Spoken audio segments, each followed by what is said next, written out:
It's Not Another Buffalo Podcast, hosted by three of the most underqualified sports personalities this side of the canal. With John. There's no way in hell that I can leave that in, right? You don't think so? Well, to quote Rage Against the Machine, what better place than here? And, what better time than now? And Brando. We have this trust built on, whatever it is, like Bibles and gold bricks and whatever Brandon Bean's drinking over there. All right, welcome back to Not Another Buffalo Podcast. I'm John. I'm here with my buddy Brando. I almost said Pat there too. Wish he was here. We might get him on not next week, later in the week. This might be a 2-episode week for us here. Obviously, we're gearing up for the big divisional round matchup. Playoffs. Yes. Yeah. You guys can find us on all platforms at Not Buff Podcast. As always, this episode is brought to you guys by Small City Realty. If you're looking to buy, sell, or manage property in West New York, our guy Zach Korzelius, you can call him at 585-409-1088. That's 585-409-1088. You can contact him at Zachary at smallcityrealestate.com. He's got a house up in Albion right now that looks pretty good. I'll put the Zillow link to that in the show notes. But again, Zach Korzelius, 585-409-1088, which I have officially, my brain thinks that that's my own phone number now because of how many times I say it on a weekly basis. But no, Zach is the best. Check him out if you need a house or if you want him to manage your property for you. You got a little B&B rental or something like that. There's a lot of B&Bs here in the Western New York area. Yes. A lot of snowbird winter vacationers showing up for this time of year. No, I'm just kidding. Dude, you say that, but I took so many Bills fans that are from other places that they come up for the weekend, they stay in Ellicottville, and then they go back. Like I had people from Virginia, people from Tennessee, people from Canada, even just like it's tropical. It was 32 and sunny. It's tropical down here. So anyway, big playoff win. What was your favorite part of the win? You were obviously there. Yes. How was that stadium experience? How loud did Kyle Williams get it? How does that compare to other games where it's got really loud? Before we started on this, I started to tell you about this guy in the gas station, right? That was talking about the Bills game and going to Kansas City. Oh, yeah. When I left, he said, "See you later, Brando." And I was like, what? I was like, okay, so you got to tell the rest of the story because you just hopped right to the end. Okay. Yeah. Well, we were talking earlier. Before we recorded. Yeah. Yes, this gentleman was like cashing out, checking to see if his lotto tickets had hit. He had a whole stack of them, and he was telling the cashier lady, I bought my ticket to the Kansas City game just in case. I paid X amount of money for it. And I was like, I did that last year when we played Kansas City to buy a ticket in Baltimore, and I got kind of screwed because StubHub is a scumbag company, yada, yada, yada. I'll always drop that in here when I can. So I was like, I'm going to wait this year, and we'll financially see how it is. And we're just chatting, and I go and I get my breakfast pizza and a Red Bull from Speedway because it's the best breakfast on earth. And Brandon is healthy. He's a health teacher. Yes, Red Bull's not unhealthy for you. You heard it here first. In moderation, 8.5 ounces. That's it. And anyways, so I'm like, all right, guys, I'll have a good one. I'll see you again tomorrow. And he's like, all right, see you, Brando. And I was like, what? I was like, I didn't say my name. I checked for my name tag. I was like, oh, he didn't say anything about the show. He didn't say anything at all. But he had to have stumbled upon it at some point. Like, how did this happen? What's the Scrooge story? He's like one of the ghosts who knows you or something like that. Yeah, that would be hilarious. I really it all crossed my mind. I was, did I hear him right? I think he said my name. 99%. And I didn't stop because my lunch break was 25 minutes today. And I'm like, I got to go eat this food. That's funny. Well, maybe he was a big fan of Brando's bets. Maybe you won him some money with with our James Cook bet this weekend, which cashed 3 minutes into the second quarter, yeah. I think. He was over 58 yards. In our little wheelchair crew, before we go out there, we're going over each other's bets. And this girl who works for us does not bet often. So she was like, what should I do? I got $20. And I was like, James Cook over his total, put him on for a touchdown. She's like, well, it's like only like plus 200. And I was like, do you want the money? And she's like, well, yeah. And I was like, put 10 on it and then put 10 on something else. And we come back in after like the first quarter. She's like, oh, we're about to get this. And I was like, just give it like 5 more minutes. And boom, cash. Like, let's go. Yeah, that's awesome. But yeah, it was awesome. Kyle Williams was great. Super loud. I love these, like, I was given a job to rattle these walls today, or rile these walls, whatever he said. Super cool. It was an interesting energy to start because it seemed like people were a little nervous. There was a lot of Broncos fans that came. Shout out to the Broncos fans that came. A lot of orange. And even for like winter coats, people have orange winter coats or whatever. So right. Like, why would you wear that? Suffer. Wrong day. But the sun came out so quick, like maybe right before kickoff, maybe right after kickoff. It looked like the Bills were struggling a little bit, right, to start. I will say that touchdown. Hey, stop. They're getting my sub on my table. Oh, no. Anyways, the touchdown to Cortland Sutton, Taylor Rapp looked like he ran in slow motion to cover Cortland Sutton. I'm like, oh my gosh, this guy. Are you talking about the Troy Franklin deep touchdown? Troy Franklin, not Cortland Sutton. I'm so sorry. Yeah. The Troy Franklin deep touchdown. Sorry, I'm flustered. Yeah, you're good. Yeah, your cat's stealing your sub. The moment of crisis. The Troy Franklin deep touchdown was coming right at me. It was right in front of me, and I saw it happening, and I'm like, where's the closest Bills defender? And Taylor Rapp just looked like he was running in sand behind Cortland Sutton. I'm like, oh my God, I did it again behind Troy Franklin. And it's just like, boom, over the top, done, touchdown right away. It's like, And then the Bills only answered with a field goal. I'm like, that's not what we want, right? And then I had a Dawson Knox. Well, I guess it wouldn't have been first touchdown, right? It just would have been a touchdown because Franklin got the first touchdown. And then he misses it at the goal line. The throw is kind of behind him. I'm like, we're missing by a little bit today. So I was a little bit nervous. And then the fake punt happens. And that's also going away from me. So I'm seeing it. And I'm like, where's the ball? I see the snap. I'm kind of like looking up in the sky and I see the ball. I thought he kicked it. And I was like, oh, that's a terrible kick. And I was like, wait, that was a throw. And then they convert the first down, but that was it. And the stadium was cool. By the time the Bills were going into halftime, the doink off the goalpost, everybody was excited about that. Yeah. And then to come out and put the hammer down with the offensive game plan that we had, whether we could do whatever we wanted with it, we could run it, we could pass it. Josh was making the game look easy as an MVP does. So it got more exciting as we went on. And then Mr. Brightside comes on. It was electric. Love it. So yeah. I was very skeptical of the game plan for that first half because it was a possession limiting type game plan. Yeah, we texted about that, right? Which was really just a byproduct of the Bills running the ball so well, right? Yeah. Like that's what happens when you run the ball so well. You eat the clock. Mm-hmm. Drives take a long time. You're not getting huge chunk plays.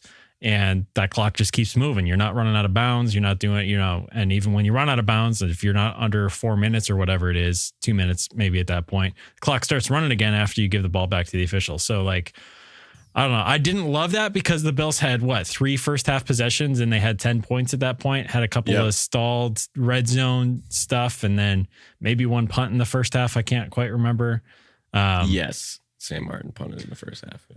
So that wasn't great because again, if this was going to turn out to be a 6 possession game, like you got to be perfect in your second half if your defense has to be, and both those things ended up coming through. So like that was the good thing, but I don't know if you want to, I don't know what the game plan looks like I for the Ravens this coming week, if it's going to be different than that. If you can, it's basically going to come down to like, what gives you success, right? Because that's always more important than time of possession, the run versus the pass. It's what works. Like if you're moving the chains, you just want no failed drives. Like you want drives to count. Even if you're having 3 drives for the entire game, you want to score touchdowns on them. Yeah. So, I think it's going to be, okay, here's my gun and here's your gun. They both shoot. Who's going to get the last shot off? Very similar to a 13-second style game.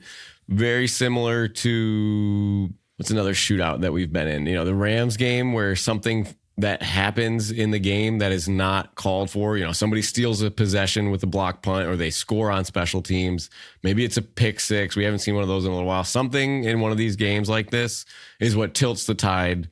We saw it last time we played the Ravens with Taron Johnson's pick 6. Something like this. If that doesn't happen, then it's who has the ball last, right? It's can you build the lead with that breakthrough, whether you score off a turnover or you score on a 3-and-out early and take a lead and take Derrick Henry out of the game. Something has to break for the Bills here, whether they manufacture it themselves with how they play defense against the Ravens and they can manufacture more punts than they got last time. Just think about the start of that game last time. And I was a little critical of McDermott with this because he was not going for it on 4th down, right? He might be different now. Just as an example, it's 4th and 2, you kick a field goal, you go up 2 scores, and I don't even think that crossed his mind in this game yesterday. I don't think Josh was coming off the field on that play. I think Josh was like, I'm staying out here. If you want me to kick a field goal, I'll do that.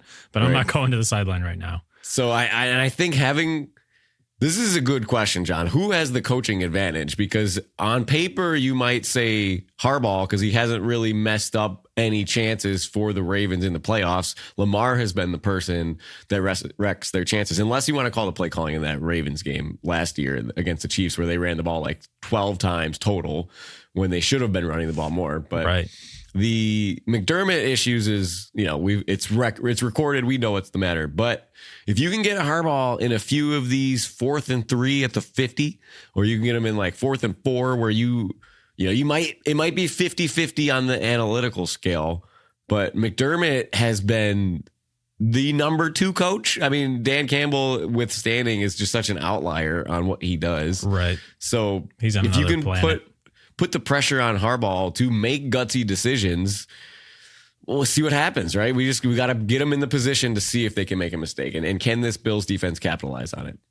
Yeah. I mean, I think a lot of it is going to come down to the defense, but also I think that with the Bills offense, the way it is, as long as we see that version of the Bills offense show up, I feel like the defense, like the expectations don't need to be super high. No. Like you need to slow them down a little bit. You need to get off the field on 3rd down. You're going to give up touchdowns. You're going to give up field goals. But, how many touchdowns can you turn into field goals by stiffening up? How many times can you get them to punt inside their own territory, and just get a random 3 and out? Like one random 3 and out in this game would be awesome. Just like the Lions game, man. You get a couple to start the game. Yep. That would be the perfect game script for this game coming up. And again, sorry, we're talking so much about the Ravens game here. I realize, if we're gonna have 2 episodes this week, it makes more sense to talk about it's the relatable Broncos. here to the Broncos. It is. Right? Yeah. It is. But I think another reason why I'm optimistic about this Ravens game is I looked at the list of players who were not in that game. I know you saw this in my notes, but start with Taron Johnson, the best run stuffing nickel in the league. The reason why you can play nickel defense against running backs like Derrick Henry. Terrell Bernard, your best filling linebacker. Matt Milano obviously was not, even on the roster at this point.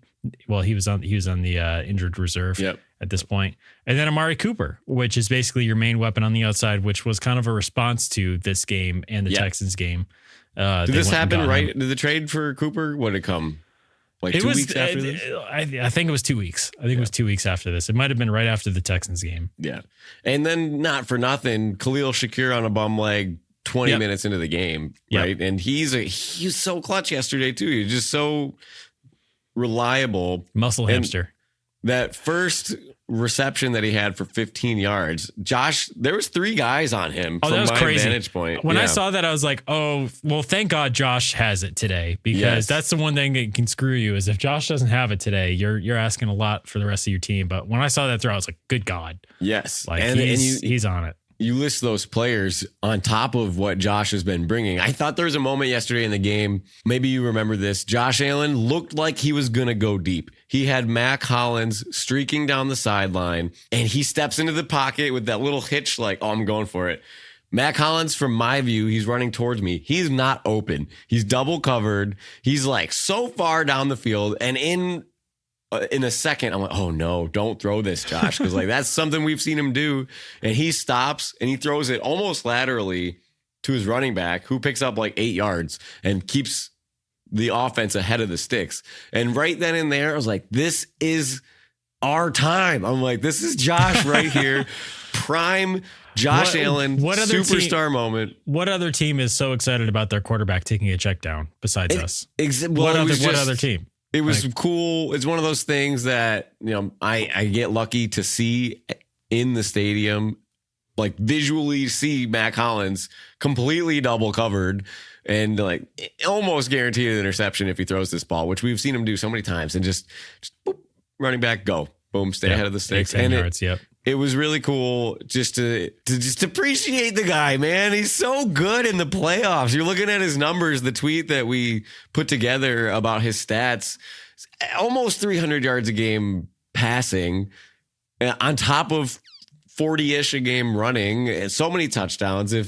I would love to see when he gets to 16 games what his splits are, or 17 games now, because he has the yardage that some quarterbacks that are bad have in a season in his 11 playoff games, right? And it's super interesting, but this team is so different from that first game that we played here. And like you said, with these players that are coming back, the Ravens scored 31 on us. I'm happy with them doing that. If they want to score 31 points on this Bills defense, would you be comfortable in this game? I wouldn't be too happy. Okay, what's the number that I would sign up for on the dotted line? 24. Well, duh. Of course you would make it like what? But what's the highest number you would sign up for? 31. 31? Yeah. Okay. I think the highest I'd sign up for. I think the highest I would sign up for is 30. Okay. Like, you know, we're close. Obviously, yeah, it's right around there. Like, I think this Bills offense should score 30 points on this Ravens defense, which has improved. This Ravens defense had a very weak passing defense early on, and they've definitely tightened up on that end. Two other notes about that first game too. Taylor Rapp played 23% of snaps before he suffered a concussion. Oh, he went out in that game. Your best physical safety, who's going to be filling the box, you know, and crashing down to get Derrick Henry before he breaks one. He went out, although he probably, you know, he got beat on the first run. You know, we all know that. But Khalil Shakir, obviously, didn't Hamlin get cooked on it too? He did, yeah. I mean, obviously, both your safeties got cooked. If Hamlin got a touchdown. Burned on that one, I think, worse than Rapp did. But yeah. Anyways, carry on. Yeah, Khalil Shakir, we already mentioned, went out with an ankle, played 60% of snaps, but most of those were on a bum ankle. And also, my favorite, Marquez Valdez-Scantling played almost half of snaps in this game. So, God, I'm glad Brandon Beane exists and has a brain, and he's not like a Cowboys general manager, Jerry Jones, and he's not like, you name it, Dolphins GM. This guy sees a problem on this team that MVS is playing over half the game in a game of the year, powerhouse versus powerhouse. It's like, no. Let me go get Amari. We'll put Shakir out there. We got Coleman, who's seasoned now, who made a very nice play on the 2-point conversion. By the way, a little nice route. Very good route. Very good route on that play. But I think 31 points the first time, you have to do better than that. I think you're getting 3 quality starters back. You're adding Taylor Rapp to play, hopefully 60% more than what he did last time. So, and then now you even have the flexibility where your base defense package, it's not a Braylon Spector, Terrell Bernard, Dorian Williams. Yeah, Dorian Williams played a large number of snaps in this game, and it wasn't one of his best. And so did Braylon Spector. And I can't with that in a big game. I can't have him on the field in a meaningful game. Well, Brando, congrats. Like, you complain about linebacker depth all the time on this show, finally. Which, you know, so right now your backup is Dorian Williams. Cool. He might play, you know, as in a base defense. I mean, they might do that in like obvious. I don't know if there's an obvious run situation, like short yardage, probably. But Matt Milano looked fine to me this last week. He was fast enough. He looked awesome. Great. He might have been the best player on the defense last week. So, like, how awesome is that? First of all, like, he looked rough when he came back, right when he came back. So that's really good news. If anything's going to contribute to when we look back at this and say, how did this happen? If they, you know, make the big one, it's going to be something like that. It's going to be, and Ed Oliver also, like, the defensive line not disappearing for an entire game was good. They didn't get home on Bo Nix a lot, but they kept him in the pocket for the most part. There was a couple of leaky runs that he had. Which, he's a good mobile quarterback. And I kept debating in my head yesterday. It felt like Bo had a lot more time in the pocket than he should have. And the secondary, I felt, did a good job of really taking away the lanes of Bo Nix's vision and not letting him see what's happening. And even if Bo has to move in the pocket, that's tough for a rookie quarterback to keep his eyes downfield. I hope he took some notes of Josh Allen, who steps up into the pocket, directs Ty Johnson, and touchdown. Anyways, so the pass rush, maybe they were playing more of a contained style, which we have seen them do against Lamar many times. We don't sack Lamar, but we do bottle him up rushing wise. So Sean McDermott, more than anyone, has kind of had the answers for Lamar lately, but it's been decreasingly so, right? Early on in Lamar's career, didn't get anything against the Bills. Obviously, we have that playoff game. We have some regular season games in there. Obviously, the last sophomore year, Allen's sophomore year, maybe they lose like 24-20. I don't know. And Lamar didn't have a great game in that game either. No, but I don't know. One thing I wanted to ask you about here, and I'm going to ask Pat about this too on the show, but is the 7-team playoff format better than the 6-team? Hell no. Hell no. For us, we're so biased, right? We're so biased because we're the 2 seed that hasn't gotten the bye 4 out of the last 5 years. We talked about that last week. But let me give you some stats here, and then you tell me. I think it's not going to change your answer. It's going to confirm your priors here. But so after this past weekend, obviously the only game we have left is NFC. So for the last 4 years, AFC division winners on wildcard weekend are undefeated against wildcard teams. A wildcard team has not won a playoff game in the AFC in 4 years, 4 seasons. The last time, I'm not going to trivia quiz you because I wouldn't be able to think of it either. Like who the last one was. The last AFC wild card to win a game? Yeah. There was a question. There was 2 in 2021. Ravens. There you go. Ravens, who played the Bills the next round. And the other one, it was the 6 seed Browns beating the Steelers. And because it was their coach was out with COVID. Right. For that game. Yeah. That's right. Oh my God, I forgot about that. Yeah. That's the backup quarterback coming in that game. Yes, they almost beat the Chiefs the week after that. Freaking Chad Henne. Anyway, so and the other thing I want to tell you too is 2 seeds since the playoff format changed. 2 seeds are 9-1 versus 7 seeds. Okay. And do you remember what the only loss that's playoff wide? That's not just AFC. That's 2 seed in the first round. Yeah, so 2 seeds are almost undefeated. They're 9-1. The Titans, were they the one? The Titans were probably the one that year. I think they were the one that year. Do you have a year? year? They lost in the divisional. Yeah. It happened last year. 7 beat a 2 for the first time. Oh, it was the Packers, right? Mm-hmm. Yeah. And the Eagles? No, close. Packers beat the Niners. No? Jerry World. Cowboys. Packers beat the Cowboys. Yeah. I remember I picked the Packers in that game. That's why I picked the Packers this week. We all did. Yes. Yeah. But no, I didn't have the Packers this week. But I don't want to tease our future episodes here, John, but you got a lot riding on this game tonight on Game Picks. Really? I believe you're 5-0 leading up to this game right now. I don't know. No, I think I feel like I picked the Chargers, but did they not cover the spread? We'll leave it for Wednesday. All right. Yeah. We'll get to Game Picks with Pat there. So I don't know. I just, the 17 playoff format, it seems like if you're going for fairness and equity, among these teams, you'd give the 2 seed their buyback because like they deserve it and they're winning these games anyway. Mm-hmm. And, we've seen 2 seeds get hampered by injuries because of that first game, which thankfully the Bills got out of this last one that way, but that was not the case last year. And so what's the solution though? Because you can't add, there is no solution because no, you can't add another one. Again, like the 7 seeds are already like squeaking in teams as it is. You have enough quality playoff teams. You dilute the quality and make good teams play more games, which would probably lead to better teams doing worse. Yeah. But they have more games now. They have 2 extra games on wild card weekend, and the NFL is not going to get rid of those because they're huge moneymakers. Dollar bills, yes. So no, it's interesting. I think there needs to be a little bit more of an incentive for 2 besides 2 home playoff games. Nothing radical, like you can pick your opponent in the first round. That would be fun, but what is something that we could do? That would be, I think picking your opponent would give too much bulletin board material to the team that you pick. They would never do it. Can you imagine if the Bills were like, we want to play the Steelers first round? Can you imagine how PO'd the Steelers would be? They're like, they think we're the worst team in the playoffs. That's Mike Tomlin's like, that's too much motivation. You'd actually like, if you wanted the 7 seeds to beat the 2 seeds more often, that's what you would do. Yeah. But I don't know. I don't have a good solution until they give me a European NFL team division. So right, I was gonna say we'll get there soon. Hey, I got some quick trivia for you. You want it? Yes. All right. So now that the Bills have beaten the Broncos, played the Broncos this past weekend, Josh Allen has played over half of the AFC teams already.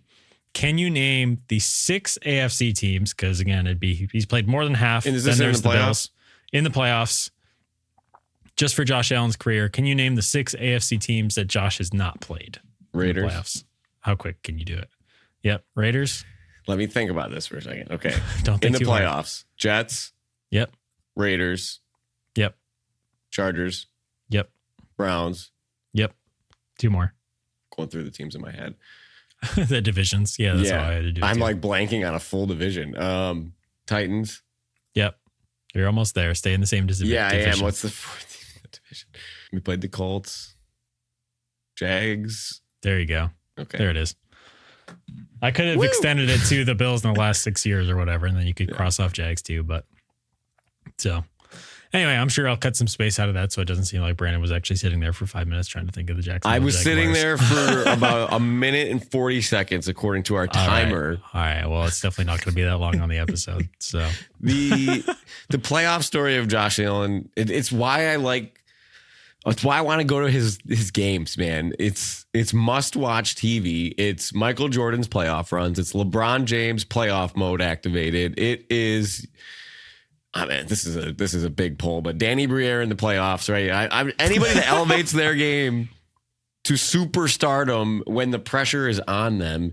It's must watch TV. It's must be there. You need to be there and see what history this guy is going to put together when he steps on the field in January, maybe February. So maybe February. Right now, I mean, he's Mr. Wild Card. The guy owns Wild Card Weekend better than anybody. It's super unfortunate that we're stuck in Wild Card Weekend, and I would love to get past this divisional round. And I think this is. The thing I was going to say earlier, if you always do what you always done, you always get what you always got. And we've always had these stupid linebackers that come off the street or come from vacation or somebody's hurt. We have backups playing. We don't have that this year, like you said. Right. And now we're talking about this balanced offensive attack. Allen has such a running game to lean on that he doesn't have to run so much either, even though he's producing on the ground. But he has this perfect team around him right now. Whether it's perfect legitimately for other teams, maybe it's not. Maybe it's more of like a Moneyball team. You know what I mean? Yeah, they just mesh so well together, and it's just perfect for him. They built this team around him, around his strengths, and it is different than what they've had before going into these playoffs. James Cook looks like a totally different person this year running the football. I was talking about this at school today. Shout out to Aaron Cromer, this O-line running concepts with these guards pulling, Deion Dawkins and Spencer Brown moving a pile 10 yards when there's a huddle of guys. It looks like James Cook knows exactly where he wants to go, where the hole is going to be. He can make a guy miss. This running element of this team is in a new stratosphere of success. They averaged, 5 yards a carry yesterday? Oh, it was insane. Yeah. So this combination of having this healthy defense finally to put somebody out there that plays football and is a starter on a day-to-day basis, and then to just have this complementary piece. The Ravens rushed for 200 yards against the Steelers. Well, guess what? We had 500 yards of offense. James Cook, 100 yards, 200 yards total rushing. Like, what more could you ask for from this Buffalo Bills team? I don't have an answer for you. I know I can't even get on here and complain like, well, I'd like to see more of Curtis Samuel. Fire Matthew Smiley. There it is. Yeah, Fire Matthew Smiley. That might be my only offseason request. Yeah, for sure. Yes. But how about I love that this is an offense where we're getting significant contribution. I mean, this sounds funny. It sounds like I'm being snarky. But significant contributions from Curtis Samuel and guys like Ty Johnson. Ty Johnson was a freaking superstar, and it's not just the catch that he had in the end zone, which by the way was freaking insane. Yeah. But it's the third down catch. I don't know if you caught it live. There's like a 3rd and short that's critical. It's probably in the end of the 3rd or the 4th quarter. Bills are on their side of the field. If they don't get it, they're going to punt it back, and then Broncos might have a chance to get back into the game. And they convert it. Like he's got some of the best hands on the entire team. Yeah.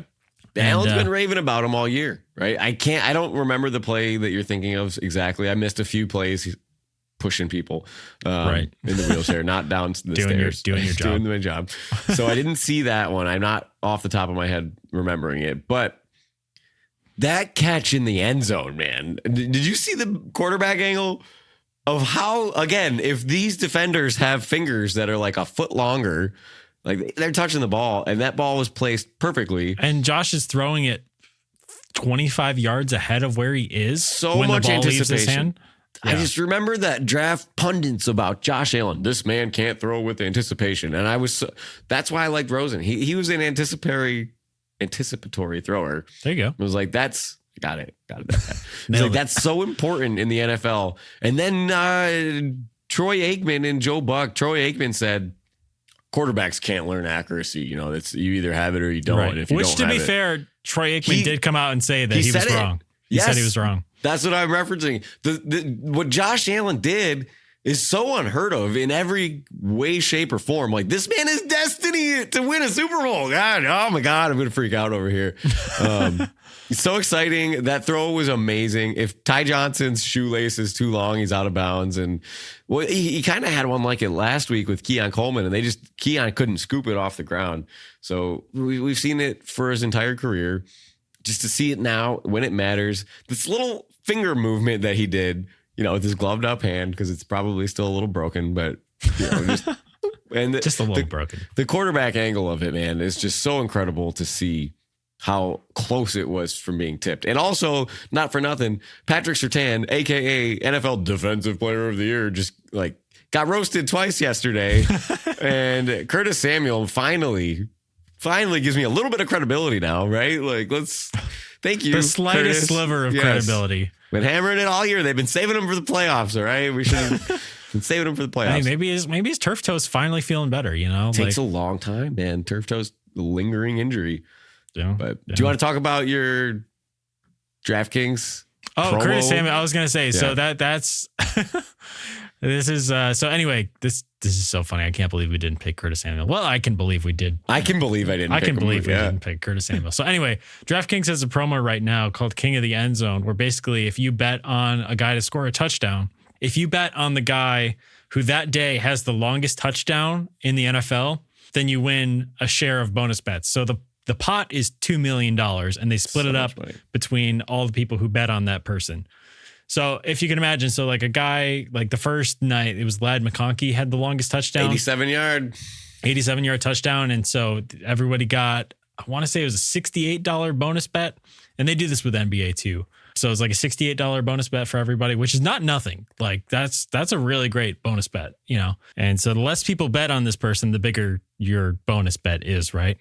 How many people do you think bet on Curtis Samuel to score the longest touchdown of the day? Oh, such a small amount of people. So it was 146 people total. Kudos to them. I know, right? For betting on Curtis Samuel, those have got to be Bills homers, right? A lot of people in Buffalo got this. So do you want to do the math on dividing 2 million by 146? I'm going to let the numbers guy, John, do the math on that. I already have it done. So yeah, every person got a $13,699 bonus bet. Wow. So that's it's pretty good. There's so much pressure, right? We were kind of talking about this. What do you put it on, right? We were like, Josh Allen is plus 110 for a touchdown against the Ravens. And I think that's what we kind of came to was Josh Allen anytime touchdown next week.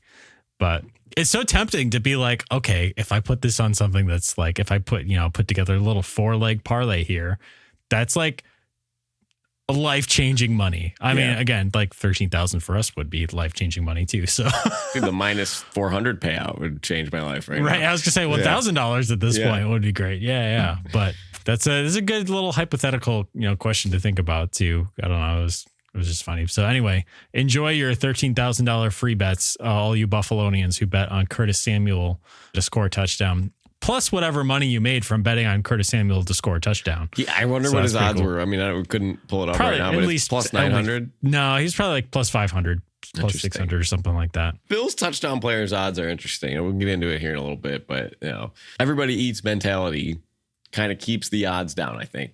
Yeah, it really does. So it's really hard to pick. Like I used to have a really good knack for Bills touchdown scores. It's been tough this year. I've hit a couple, but it's definitely a lot tougher to have your finger on the pulse there. Well, speaking of DraftKings, Brandon, we have a little word from our sponsor here. So Brandon, go ahead.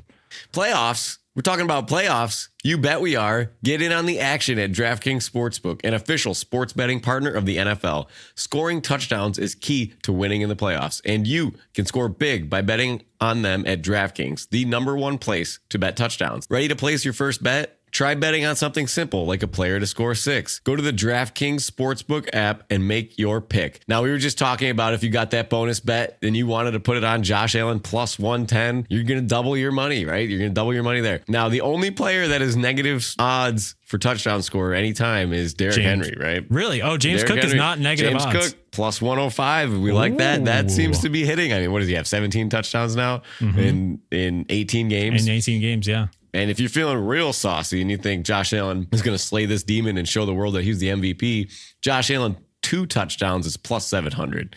So I have hit Josh Allen 2+ touchdowns multiple times this year. He had a couple of games there where he was rushing for 2 in a game. Yeah. These lines and odds are subject to change, but new DraftKings customers can bet just $5 to get $200 in bonus bets instantly. Download the DraftKings Sportsbook app and use code NABP. That is code NABP for new customers to get $200 in bonus bets instantly when you bet just $5. Only on DraftKings Sportsbook. The crown is yours. Gambling problem? Call 1-800-GAMBLER. In New York, call 877-8-HOPE-NY or text HOPE-NY 467369. In Connecticut, help is available for problem gambling. Call 888-789-7777 or visit ccpg.org. Please play responsibly. On behalf of Boot Hill Casino and Resort, 21 plus, age and eligibility varies by jurisdiction. Void in Ontario. Bonus bets expire 168 hours after issuance. For additional terms and responsible gaming resources, see dkng.co/audio. Like we said, if I had that bonus bet, I'd be putting it on Allen. And the thing is, if he loses it, at least it's your favorite player, at least it's Josh. The odds, we've seen so many of them. It's not a bad bet. Anytime he touches the ball, it's possible from the 1 yard line. It's possible from our 40. What's his longest touchdown run? Like 52 yards. The Steelers. Right? So, and that was in the playoffs too. So talk about playoffs. Yes. That's funny. Well, yeah, we'll have an official Brando's bet probably on our later episode this week. We're gonna see what we can dial up with the Elite Picks app here. Which shout out to them. Like that prop was very highly recommended by the algorithm, and that's why we trust the model. And it's interesting. That's actually a bet that I probably wouldn't have picked up on if I had not been using that, because usually you look at previous stats and then matchup is another big thing that you look at. The Denver Broncos were the second best rushing defense in football going into that game and got run all over by the Bills. So, I mean, we kind of did a dive into it too, right? The previous running backs that have played them we all went over 100 yards maybe the last 3 weeks, right? Last Something 3 weeks. Yeah. So not counting the Kansas City Chiefs back. I pulled that stat myself. That was a find. Yes. So the interesting part about it is, maybe you get yours and I'll get mine again and we'll see if they're the same. Right. That was cool. Yeah. Yeah. That was nice that lined up. So we'll see. But yeah, also again, if you want to try out Elite Picks for free, we'll have an affiliate link in the show notes that you can check out. Sign up, get a free 1 week trial, get some good bet research, insight, and algorithmic recommendations for the divisional round coming up this week. So exciting stuff. I can't believe it's actually, we're going through this quick. This could be, every week could be the last week. So we still got one more episode this week, but seems like yesterday I was standing at the sideline watching Taron Johnson pick 6 the Ravens 5 years ago now. Yeah. 4 years ago now. Well, the seasons fly by and then the off seasons feel like 3 years. Forever. 3 years long. Yeah. So especially when you're doing a weekly podcast throughout it. So or you're waiting and you're sick of hearing the narrative that Josh Allen is not as good as Lamar Jackson or Patrick Mahomes. And we're like, oh my God, here we go. We got 6 months of this crap. That was not to get all the way back into it. But that was a really interesting discussion that we had about who would you rather lose to in the playoffs. You and Pat had the opinion that at least Josh is a firm 1B if he loses to Mahomes, but he beats Lamar, right? I don't care about being 1B versus number 3. If you ain't first, you're last, right? Yeah. Talladega Nights. First, you're last. Yeah. What's that guy's name? Ricky Bobby. Ricky Bobby. That's right. Can't do anything right around here. I think anybody with a brain is not going to doubt Allen. And I think anybody that's watched Lamar this year, where he's having the statistical output that is being had, you see Derrick Henry also almost having a career year here. Like James Cook is playing good. He's not an 1,800-yard rusher. He is not a bruiser that people are scared of when he's running in the hole. I mean, I just think it's common sense to be like, Lamar Jackson is clearly benefiting from Derrick Henry by far more than any other quarterback is from any other player on their team. Outside of maybe Joe Burrow and Jamar Chase. Right. Let me ask you one more question before we hop off of here. What point total would you attribute this as the best Bills defensive performance of the year? Because it was a pretty good performance this past week. Interesting. And against again, the Ravens, it's because it's the Ravens. Yeah. Interesting. 17? I'd even say like 20. Yeah. I think if you hold the Ravens to 20, you can call it the best defensive performance. 2 touchdowns and 2 field goals? Well, that's a good question because is the Ravens' best defensive performance this year against the Bills? Maybe. 10? Do they have 13? 10 points. I don't remember. Yeah. That was a weird game. That game was, it was just never going to go their way for that whole thing. So I don't know. I think it's going to be a different Bills team that shows up. Because again, on their best day, no one can beat this Bills team. Yeah. And I really think it's like, if Sean McDermott learns anything, we're going to know within the first couple drives if he gets, if the Ravens go up 7-0 on their first drive and the Bills have a 4th and 2 I would bet at their on 39, is he going to go for it? On their own 39? I don't know. Yeah, that'll be interesting. Dan Campbell did. I do think the Ravens are going to score a touchdown on their first drive. That's just how this Bills team is. They give up touchdowns on first drives and then they settle in. So it's like, do you take the ball? I don't ever want to take the ball. No. You see the Steelers did? The Steelers did this. And then they punted on 4th and 3 and again on like 4th and 4 and again on 4th and 2. And it's like, what are you doing, Mike Tomlin? That's terrible. Terrible. Did you see what not to go on a tangent here. Quick little, I wish Pat was here to talk about this because he would have a good opinion on this. Did you see what the Cowboys did with Mike McCarthy? Yeah, they just couldn't agree to contract terms. So they basically, fired him without firing him. But they held him hostage because the Bears requested to interview Mike. And then the Cowboys said no. And the Cowboys said, no, you can't interview him. And now you're not going to bring him back. And the Bears are like, in round 2 or whatever of their interview process. So Mike McCarthy missed out on that one. But that's just ridiculous. That's ridiculous. I'll be a little bit of a hot take here. I think the Cowboys did the Bears a favor there. Well, that's very true. I mean, what are they going to do? Fire Mike Tomlin and hire Mike McCarthy? Like, where does he fit in this NFL scheme? Yeah, I have no idea. So what poverty franchise is going to hire him next? Jets, maybe? Somebody will. Yeah, but... All right. Well, you guys can find us on all platforms at Not Buff Podcast. Again, thanks to our sponsor, Small City Realty. Call Zach at 585-409-1088 if you're looking to buy, sell, or manage property in Western New York. Yeah, that's pretty much it. Elite Picks affiliate link in the show description if you want a free trial of that. It's an app. You can download it on Apple iOS. It's pretty awesome. I use it every week to research bets. We'll be back later this week with Pat, so it'll be the full lineup. So till then, go Bills. Go Bills.